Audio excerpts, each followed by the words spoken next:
એનું છાણ કામ લાગે ને છાણનું ખાતર બનાવવા માટે? હે? અમારે ત્યાં ઢોર હતા, તબેલો હોય તો એનું છાણિયું ખાતર પણ બને. એક ટ્રકના 20,000 રૂપિયા લે છે, બરાબર?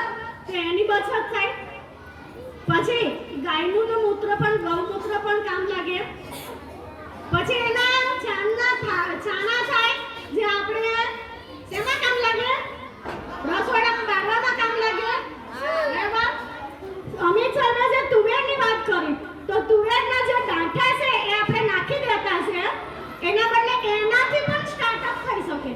એ તુવેરના જે ડાંઠા તિલખા આવે એના સવાણા બનાવીને સાયકલ લઈને વેચવા નીકળી જાવ તો તમને તો મફતમાં મળવાનું છે, પણ તમને એના 10-20 રૂપિયા પણ મળશે.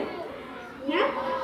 તો તમને એનું ખાવાનું પણ મળી જાય. એમ તો કોઈના પર નિર્ભર બન્યા વગર આપણે આપણી જાતે આપણા પર નિર્ભર બની શકે એટલા માટે તમને બાળ મેળામાં આ બધું શીખવાડે છે. શીખવાડે છે ને?